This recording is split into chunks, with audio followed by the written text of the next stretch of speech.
प्यार से कहना धन जी। ये जो भाव है मन में हर किसी के, चाहे वो एक थोड़ा अहंकार रूप का भाव होगा तो भी वो बदला जा सकता है, और अहंकार से धीरे धीरे वो नम्रता की यात्रा की जा सकती है। तो बात वही कि भक्तों के संदेश में ये स्वयं को बदलने की जो बात होती है वो क्यों होती है, भक्तों का जीवन संसार के अन्य व्यक्तियों से अलग क्यों होता है, कैसे होता है। तो बात वही कि भक्तों के जीवन में भी वही है, दृष्टि के लिए आँख है, खाने के लिए हाथ हैं, एक सूंघने के लिए नाक है। एक दिन में उतार चढ़ाव उसी प्रकार आएंगे, और उसी तरह जो भक्त श्रेणी के नहीं हैं उनके भी जीवन में ये सब ही है। तो भक्तों ने जो एक बदलाव अपने अंदर लाया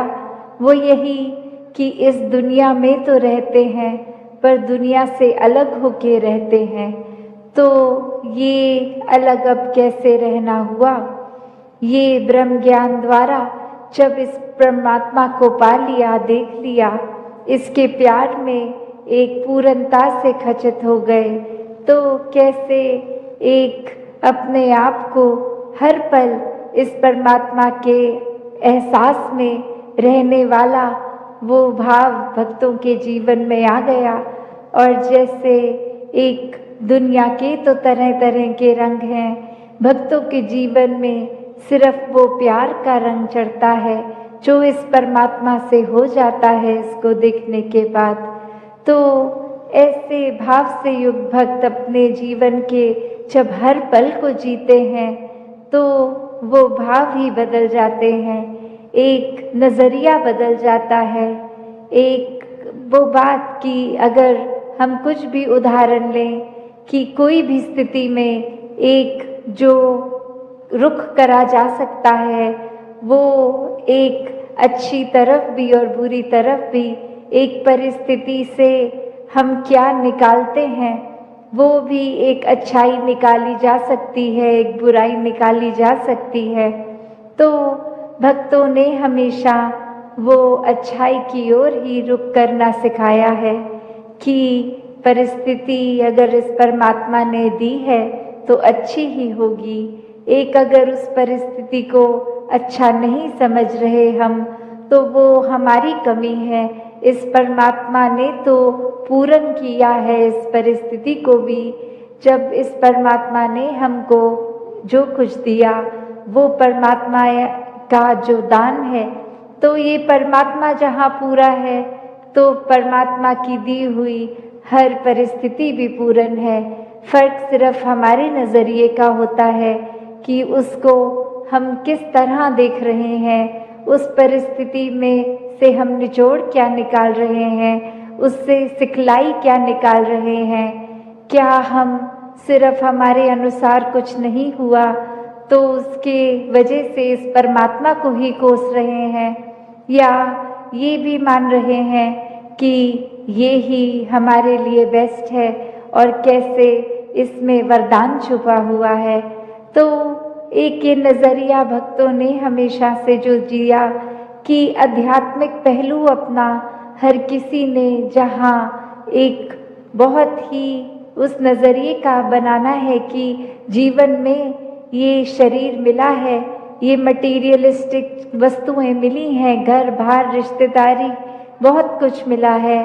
तो क्या इसी में पूरा समय रहकर इस परमात्मा के लिए समय नहीं निकालना, या फिर एक चुनाव अपना है कि इस परमात्मा के प्यार के रंग में ऐसे रंगे जाएं कि कोई दुनियावी रंग फिर छू नहीं सकता। ये पक्के का रंग, ये एक हर समय रहने वाला रंग, और इस रंग को जिसने भी अपने ऊपर लगाया वो हमेशा के लिए आनंदित हो गए। एक जीवन हर समय के लिए झूम झूम के जिया गया। और वो फिर बात कि भक्तों के जीवन में भी विपरीत परिस्थितियां आईं तो भी उन्होंने कभी इस परमात्मा से विश्वास नहीं तोड़ा, तो बात वही कि परमात्मा के प्यार में जो रंग जाते हैं वो खुद ब खुद बदल जाते हैं। एक सामाजिक रूप से चाहे रहन सहन वैसा ही रहेगा जैसे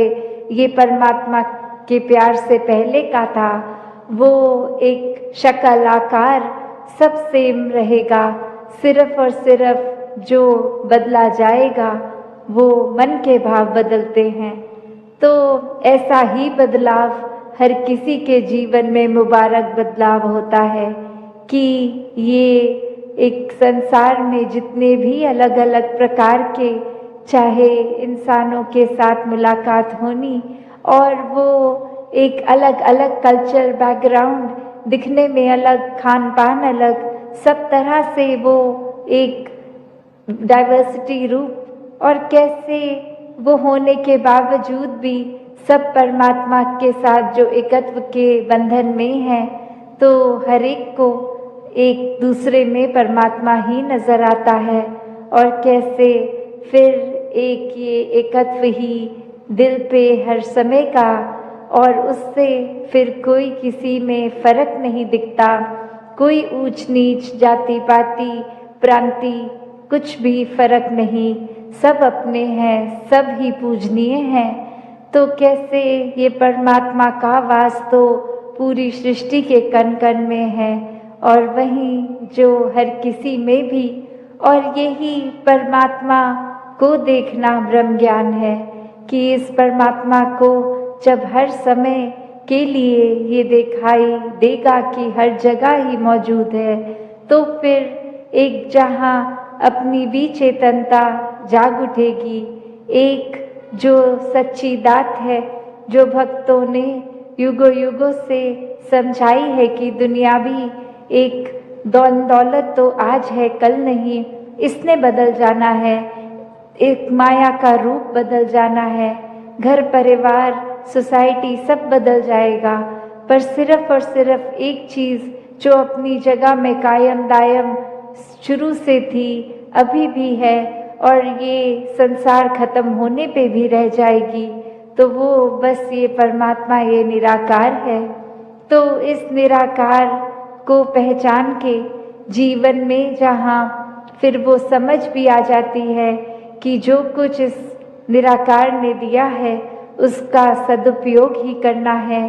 किसी के नुकसान का कारण अपने आप को या किसी वस्तु को नहीं बनाना, मन में भाव हर किसी के लिए एक शुद्ध विचार रखते हुए हर किसी के लिए फिर वो मन से एक दुआ अरदास कि ये जहाँ किसी के दिन घर में जीवन में एक स्वास्थ्य रूप किसी भी तरह का एक नुकसान हो रहा है, तो वो भी एक भक्तों का दिल तो इस तरह पिघलता है, किसी को देखकर ठीक नहीं है तो उनसे ज़्यादा उनका दर्द भक्त समझते हैं। तो कैसे ऐसे वाले जीवन को मुबारकबाद जीवन कहा जाता है। ये एक परोपकारी जीवन होता है, अपने लिए सेल्फ सेंटर्ड होके, सेल्फिश होके, ये अपने ऊपर केंद्रित नहीं, पूरे संसार की भलाई के लिए भक्त अपना जीवन लगा देते हैं। धन्यकार जी।